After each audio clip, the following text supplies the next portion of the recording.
తెలంగాణ రాజకీయాల్లో ఆయన ఒక సోషల్ మీడియా స్టార్. పబ్లిక్లో భలే క్రేజ్. ఎక్కడికి వెళ్ళినా ఆయనతో సెల్ఫీ దిగడానికి పోటీ పడే జనం. కొన్ని సందర్భాల్లో మాజీ మంత్రి కేటీఆర్ సైతం నాకంటే మల్లనకే ఎక్కువగా క్రేజ్ ఉందని చెప్పిన సందర్భం. మొన్నటి ఎన్నికల్లో కూడా మేడ్చల్ నుంచి మళ్ళీ రెండోసారి ఎమ్మెల్యేగా గెలుపొందారు మల్లారెడ్డి. మంత్రిగా ఉన్నప్పుడు హల్చల్ చేసిన మాస్ మల్లన్న గత కొద్ది నెలలుగా మాత్రం చాలా సైలెంట్గా కనిపిస్తున్నారు. రాజకీయ ప్రసంగాలు లేవు, పవర్ఫుల్ డైలాగులు లేవు, అసలు మీడియాలోనే కనిపించకుండా పోయారు. అంత యాక్టివ్గా ఉండే మాజీ మంత్రి మల్లారెడ్డి ఎందుకు తెర వెనక్కి వెళ్ళిపోయారా అని పార్టీలో చర్చ జరుగుతోంది. ఇందుకు కారణం ఆయన మనవరాలి పెళ్లికి ముఖ్యమంత్రి రేవంత్ రెడ్డి రావడమే అని కొంతమంది కార్యకర్తలు బహిరంగంగానే గుసగుసలాడుకుంటున్నారు.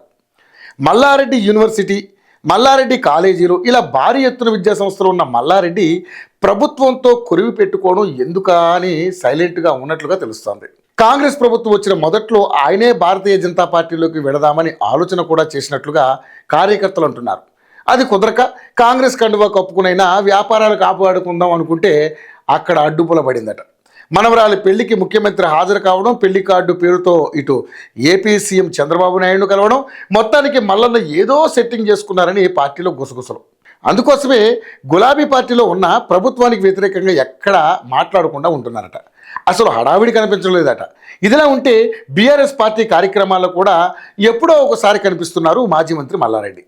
మీడియాకు ఎప్పుడూ అందుబాటులో ఉండి సోషల్ మీడియాకు కావలసినంత మసాలా అందించే ఈ మాస్ మల్లన్న ఇప్పుడు మాత్రం కొద్ది రోజులు బ్రేక్ అంటున్నారట. చూద్దాం ఏం జరగబోతుంది.